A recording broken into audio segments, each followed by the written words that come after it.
अमृतसर की पावन धरती, प्रकाश पर्व का शुभ दिन, एक परंपरा की शुरुआत। मुख्यमंत्री तीर्थ यात्रा योजना। अब हर उम्र और हर तबके के लोग अपने अपने तीर्थ स्थलों का सफर कर सकेंगे। नांदेड़ यानी खंड श्री हुजूर साहिब तख्त। बस भगवंत मान दे बहुत शुक्रमान है, साडा बेटा है भगवंत मान। मुख्यमंत्री मान ने इन हजारों बूढ़े माँ बाप के लिए एक बेटे का फर्ज निभाया है। हमारे इलाके वासियों को मैं बहुत बहुत बधाई देना चाहता हूँ, बहुत शुभकामनाएं देना चाहता हूँ और मुझे बहुत बेहद खुशी है, बहुत प्रसन्नता है, बहुत संतुष्टि है कि जिस सोच के साथ है कि ये रेल की लाइन की परियोजना को मैंने मंजूर कराने का काम किया था कि ये जो पूरा इलाका है रोहतक, महम, हासी, हिसार, सिरसा तक, ये जो हमारा पूरा दिल्ली से लेकर सिरसा तक का कॉरिडोर है, ये विकास की धुरी बने। और जिस तरीके से दिल्ली से जयपुर आज एक निवेश का केंद्र बन गया, दिल्ली से चंडीगढ़ एक विकास की धुरी माना जाता है, तो ये कॉरिडोर, हमारा कॉरिडोर विकास की धुरी बने। इसी सोच के साथ मैंने ये 4 लेन का हाईवे, बहादुरगढ़ मेट्रो, ये रेल की लाइन और ये IMT रोहतक जैसे परियोजनाओं को, और उसके साथ साथ हिसार में डोमेस्टिक एयरपोर्ट और महम के अंतर्राष्ट्रीय एयरपोर्ट को ये मंजूर कराने का मैंने इसीलिए प्रयत्न किया उस समय कि हमारा ये जो क्षेत्र है इसके अंदर उसी रूप से निवेश का संचालन। आज अंततः जो उस समय हमने इस परियोजना को मंजूर कराकर और कार्य शुरू कराया था, 10 वर्ष लग गए इस सरकार में, लेकिन अंततः उस परियोजना जो है वो पूरी हुई और लोगों को रेलवे सेवाओं का लाभ मिल पाएगा। मैं समझता हूँ ये मेरे लिए बेहद प्रसन्नता और खुशी की बात है, बहुत संतुष्टि की बात है। परियोजना आपने पूरी करवाई, बीजेपी सरकार ने पूरी की, क्या कहना चाहिए? देखिए, मैं समझता हूँ कि आज ये भाजपा को थोड़ा सा इस बात को लेकर कहीं ना कहीं आत्ममंथन भाजपा की प्रदेश सरकार करे।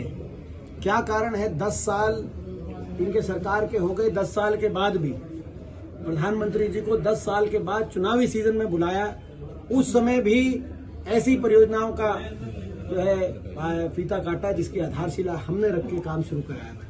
क्या इन्होंने 10 वर्ष में कोई एक ऐसी परियोजना इनकी तैयार नहीं हो पाई, कोई विकास कार्य नहीं हुआ इस पूरे प्रदेश के अंदर? आज ये भाजपा की प्रदेश सरकार को इस बात पे मैं समझता आत्ममंथन होना चाहिए। जहां तक इस परियोजना की बात है, जैसा आप जानते हैं, लोग जानते हैं किसने क्या काम किया, वो लोग जानते हैं।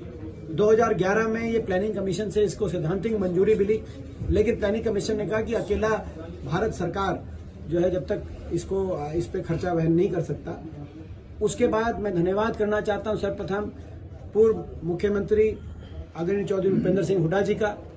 उस समय हरियाणा सरकार ने, हुड्डा सरकार ने फैसला किया कि इस रेल की परियोजना का आधा खर्चा और भूमि अधिग्रहण का पूरा खर्चा सरकार देगी। भूमि अधिग्रहण पूर्णतः प्रदेश सरकार कराएगी और जो खर्च आएगा रेलवे लाइन बिछाने का, उसका भी आधा खर्चा हरियाणा सरकार देने का काम करेगी। ये 2012 में जब हुड्डा साहब ने और हरियाणा प्रदेश की सरकार ने जब ये फैसला किया, उसके बाद 2012 के रेल बजट में मैं धन्यवाद करना चाहता हूँ दिनेश त्रिवेदी जी का भी, जो उस समय के रेल मंत्री थे। उस समय की उनकी बजट की स्पीच मैंने आज जारी करी, इससे पहले जारी नहीं करी थी, आज का मैं इंतजार कर रहा था। रेल बजट में खड़े होकर उन्होंने कहा कि पूरे देश में 4 रेल की लाइन मैं मंजूर करता हूँ, जिसमें पहले नंबर पर रोहतक महम हासी की रेल की लाइन में मंजूर करता हूं। और ये हमारे लिए गर्व की बात थी, क्योंकि उस समय कोई रेल बजट आता था तो मैं हरियाणा का नाम आता। दुर्भाग्य से पिछले 10 साल तमाम रेल मंत्री आए, लेकिन हरियाणा का नाम किसी ने अपने, जो मैं समझता हूं किसी बजट में कहीं कोई आया हो आपके सामने है, तो मैं धन्यवाद दिनेश त्रिवेदी जी का भी करना चाहता हूँ।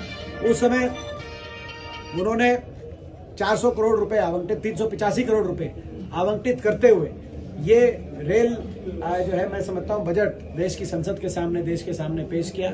और कितना गौरवान्वित मैं महसूस हुआ, मैंने किया होगा जब उन्होंने कहा कि देश में मात्र 4, हरियाणा छोटा प्रदेश है, बड़े बड़े प्रदेश हरियाणा देश में, मात्र 4 और नंबर 1 पर मैं रोहतक महम हासी रेल की लाइन। और दिनेश त्रिवेदी जी ने, रेल मंत्री जी ने उस समय हुड्डा साहब का भी और हरियाणा सरकार का धन्यवाद किया कि आज ये इसलिए मंजूर कर रहे हैं ये परियोजना, क्योंकि हरियाणा सरकार ने इसमें सहायता का जो है की बात कही। उसके बाद 2013 में रेल मंत्री बदल गए, नए रेल मंत्री बने मल्लिकार्जुन खड़गे जी, उनका हम धन्यवाद करना चाहते हैं कि सेक्शन 4 और 6 कराकर